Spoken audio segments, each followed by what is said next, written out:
Kayo po, lumalabas po ngayon, nakasal kayo sa dati niyong nobyo. Opo. Sabi ko po sa kanya, bakit tayo may ganito? Hindi naman ako nang papakasal sa inyo. Wala naman akong pinipirmahan. Kailan po ba kayo kinasal? Ayan, tignan nga natin. December 28. December 28, 2020 pandemic. 11 o'clock po. Nasaan ka? nung Nasa mga company panahon? po ako nung araw na yan. Bali, OT po ako nung. Kung 6 o'clock pa lang ng umaga, Nandun na na. siya hanggang 7 o'clock. Alam ko, usually, munisipyo nagsasara mga alas 5. How would there be a possibility na magkakaroon ng issuance ng certificate of marriage na wala siya doon? Paano nakalusot sa PSA? You're confirming to us today that the PSA has a record regarding this Ma'am Cristel Vidal and itong kabilang panig. Yes po sir, they have a registered marriage in Valenzuela City. Itong nakalagay ng Office of the Minister, Marulan, Valenzuela City. Meron ba ganung klaseng establishmento sa inyong lugar? Wala po kaming ganyang opisina dito sa Barangay Marulan. Medyo makalimot po yan dahil tama po yung pinupunto ninyo na official na dokumento na po yan eh. Kakailanganin na po madala sa hukuman yung papel na yan at yung hukuman ang magpapasya kung legal ba yung dokumento, Yes. tunay bang walang nangyaring kasal o di kaya peke o falsifikado lamang yan.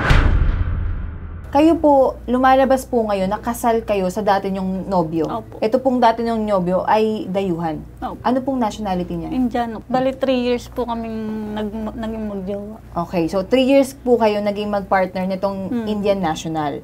Tsaka may anak po ba kayo? Or May anak po. ilan po ang anak niyo? Isa po yung anak May isa namin. kayong anak. Pero during those 3 years, ma'am, hindi po kayo kinasal. Hindi po kami Sa panig kinasal. mo, hindi kayo kinasal. Hindi. Ang gusto kong malaman, ma'am, paano mo nalamang kasal ka na pala? Oo. Nakakita po ako ng ID niya na nakalagay ay married. Tapos okay. naisipan ko po na kumuha po ng senomar na hindi niya po alam. Okay. Tapos doon ko po nalaman na ako po pala kasal na. Tapos naisipan ko pong kumuha din ng PSA. Tapos doon ko po nalaman na married po. Married po ako sa kanya. Paano kayo nagkakilala? Nagkakilala po kami noong March 2020. Tapos doon po kami nagkakilala sa Binyan po. Naniningil po siya. Nagbabahay-bahay ito. Opo. Ikaw ba kliyente o may utang dito kay Indian National? Wala po akong utang sa kanya. Paano kayo nag-meet? Kumbaga? Yung asawa ng ate ko. Yung ano po niya, tiyahin po dito niya. sa Indiano. Kaya mo siya nakilala. Opo. Siyempre, investigador tayo dito. Nanghingi kami ng mga pictures nyo together. Para malaman namin totoong nagsama po kayo. Opo. Siya yan. Tapos Opo, ikaw siya. rin yan. Lumalabas sa papel, kasal kayo. Opo. Pero sa totoong buhay, walang kasalang Wala naganap. pong naganap na Ako may kasal. tanong ako. Sabi mo, may pruweba ka na walang nangyaring kasalan. Yung petsa na nakalagay dun sa inyong certificate of marriage nung panahon Kailan na po yun. ba kayo kinasal? Ayan, tignan nga natin. December, ano yan? 28. December 28, 2020 pandemic. 11 o'clock po. Nasaan ka? nung Nasa mga company panahon? po ako nung araw na yan. Bali, OT po ako nung. Ito ang ebidensya niya, Sir Carl. Ano to? Certificate of Employment? Attendance. Ayan. So, Attendance na nasa opisina siya at the time of December 28, 2020 with time of 6:39 a.m. and nag-time out siya ng 7:35. Balikan nga natin yung nakalagay dun sa certificate. Sige nga. Yan, December 28, 2020.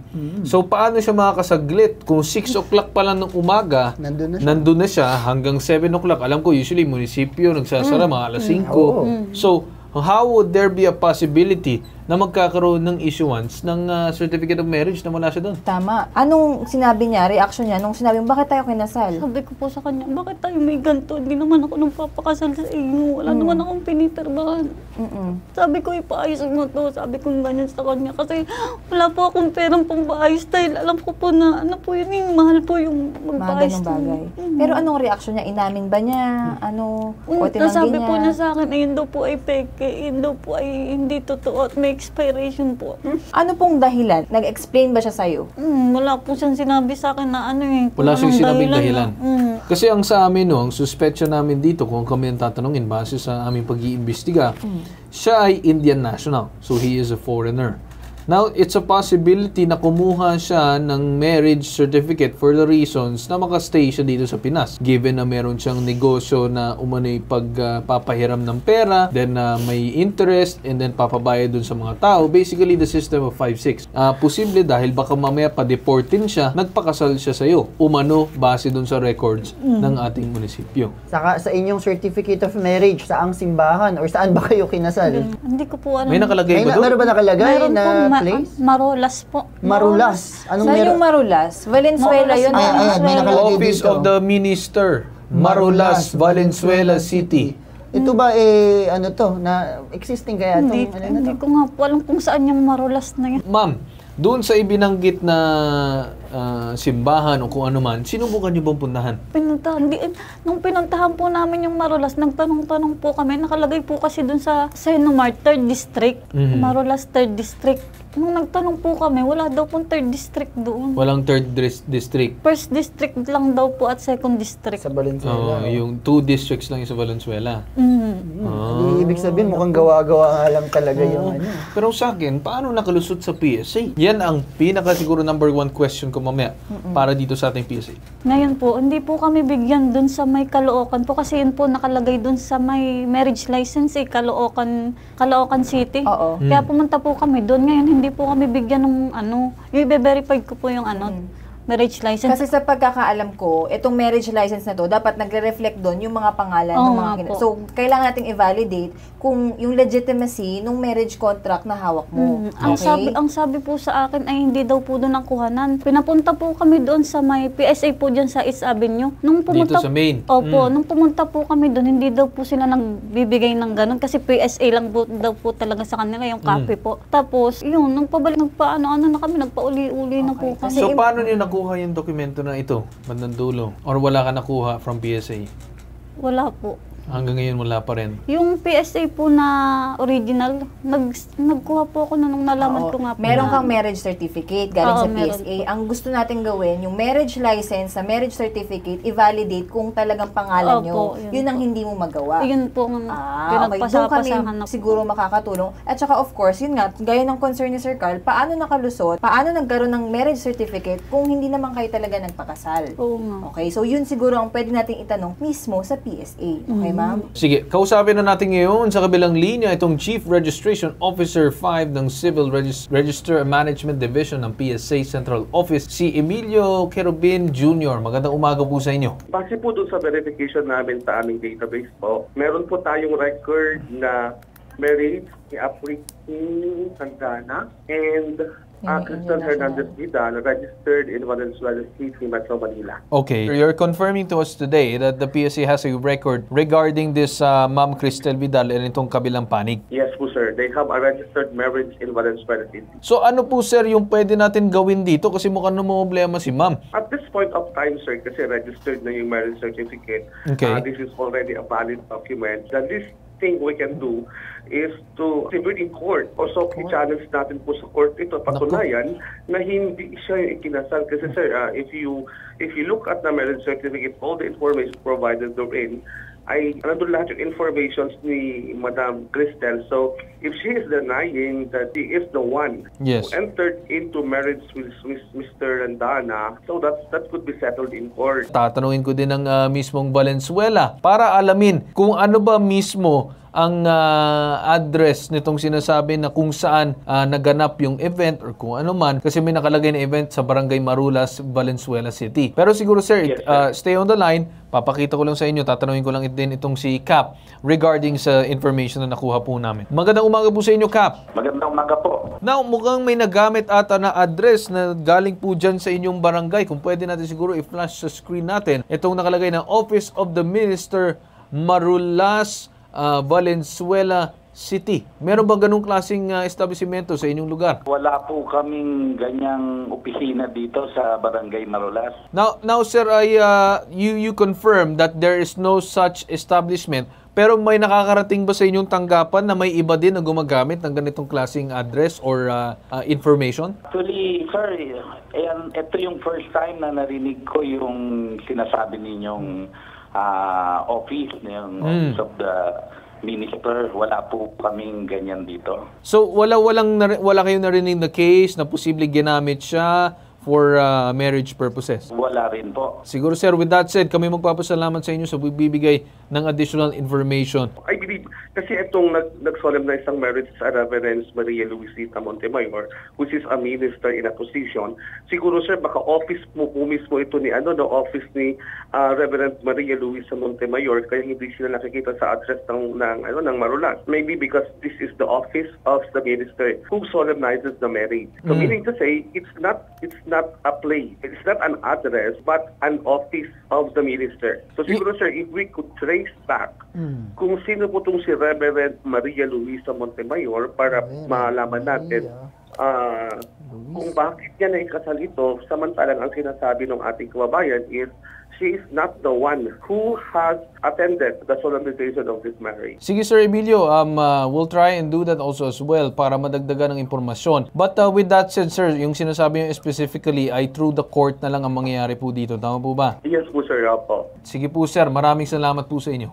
Ngayon naman makahusap natin sa kabilang linya itong si Attorney Batas Mauricio para makapagbigay dagdag kaalaman kung ano ba ang nangyari or pwedeng gawin dito sa sitwasyon na to. Magandang umaga sa inyo, Attorney Batas. Medyo masalimot po yan dahil tama po yung pinupunto ninyo na official na dokumento na po yan eh. Una, dyan sa local civil registrar at malamang-lamang sa hindi.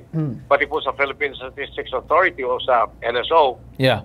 Official document na po yan. Kakailanganin na po madala sa hukuman yung papel na yan. At yung hukuman ang magpapasya kung legal ba yung dokumento, tunay bang walang nangyaring kasal, o di kaya peke o falsifikado lamang yan. Kakailanganin pa rin pong isama yung isa sa mga partidong di umano ay kasama sa kasalan. Ibig sabihin yung asawa na lumalabas sa dokumento. Okay. At ang masakit pa yan, isasama po ang Office of the Solicitor General at ang Office of the City Prosecutor. Ang dahilan po kasi ng patasya ng Family Code, yung mga dokumento ng kasal, dokumento ng kapanganakan at kung ano-ano pang ibang may kinalaman sa personal circumstances ng mga Pilipino, yan po may interest ang gobyerno. At dahil may interest ang gobyerno, kakailanganin kunin ng mga hukuman ang pananaw ng gobyerno sa pamamagitan ng OSG o di kaya ng Office of the City Prosecutor para nang sa ganoon mabigyan po ng pansin kung tama ba o hindi ang mga dokumentong ito. Ang magagawa po niya dyan, magsumiti po ng petition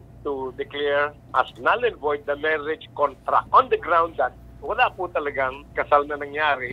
At yung dokumentong yan, hindi legal, hindi niya pinirmahan, hindi po sumailalim sa proseso ng kasalan. Meron pong pangatlong remedyo dyan, kaya lang po ganun pa rin. Yung po tinatawag na annulment of marriage based on gross psychological incapacity ng mag-asawa. Yung kaso po ng ating panauhin ngayon, sa dokumento lang kailangan niyang magpatunay sa dokumento, sa hukuman na ang dokumento, talagang illegal kasi wala pong nangyaring kasalan. It is going to be much simpler. Mas simple po yun kaysa pagpapatunay na yung kasal baliwala kasi hindi nakaganap yung lalaki o wala sa kanilang tunay na ikinasal, yung mga ganon. So yung po remedyo, mag-file ng petition. So ngayon makakausap natin sa kabilang linya itong Deputy Spokesperson ng Bureau of Immigration na si Melvin Mabulak. Magandang umaga po sa inyo, Sir Melvin. Kung nakita natin may mga violations siya sa ating bansa, especially yung may fraud na nangyari na ginawa niya, pwede natin maging basis po yan for filing of the undesirability ng dayuhang yan dahil alam po natin kung siya ay may ginawang hindi tama sa ating bansa at hindi siya dapat manatili sa atin, pwede yung basis natin for filing a deportation case against him. Now, sir, is there any information also as well sa kinaroroonan ng tao kung nakalabas na ba siya ng bansa or is he still here in the Philippines? Pwede naman po natin ma-check sa ating system regarding considering na ang naghahanap mayroon itong isang kaso na gustong harapin, mayroon siyang violation na ginawa. Pwede po nating ma-check if ever andito pa sa ating bansa o wala na. But basically, we can be of help to Ma'am Cristel para ma-strengthen po yung kanyang kaso na gustong i-file against dati niyang live-in partner niya. Yun nga, baka nga nandito pa sa Pilipinas pero we don't know. Makikipagtulungan na lang din po kami dito kay Ma'am Cristel para masilip po natin kung nakalabas na ba or nandito pa sa Pilipinas. Through you po. Opo, we are ready. We're ready to help Ma'am Cristel. Alright. Program, sir. So with that said, Sir Melvin, maraming salamat po sa inyo. Ngayon, balikan natin si Attorney Batas siguro to give his final advice. Kay nakaalis man o hindi yung nanloko dito sa ating panahon. Demandahin po niya sampahan ng kasong women abuse, pausi. Several times over, abuse against women po yan. Republic Act 9262. Yung pong mental torture niyan, women abuse na po yan. Yung pong gumawa ng falsified document yung lalaki o kung sino man kasapakat niya, torture na rin po yung ituturing. Violence against women na rin pong ituturing yan. Yes. At ito pong kanyang ginawang pag-iwan ng walang paalam at walang pagpapasabi at umalis na nga ng bansa. Again, that's the third kind of woman abuse. At wala man po siya rito, kailangan po siyang masampahan ng kaso. Kasi kung ang negosyo po niyan, nagpapa 5-6 talaga ako. Ano ba yung ibang negosyo niya rito sa Pilipinas? Yes. Para po ma-blacklist na siya. At pagtapak pa lang niya sa susunod sa airport, makukuha na kagad siya, makukulong dahil meron na nga po ganitong klase ng mabibigat na kasong kriminal. So maraming salamat po sa inyo, Attorney Batas. Siguro, klaro naman na sa atin ngayon. So mamaya after ng programa, pag-usapan natin yung mga pwedeng hakbang pagkatapos. Alright? Okay po, sir. Maraming salamat. Maraming pong salamat. Dito nagtatapos ang ating pangalawang sumbong. Ito ang nag-iisang pambansang sumbungan, tulong at serbisyong may tatak, bitag, ilalaban kadigiwan itong hashtag Ibobitang Mo.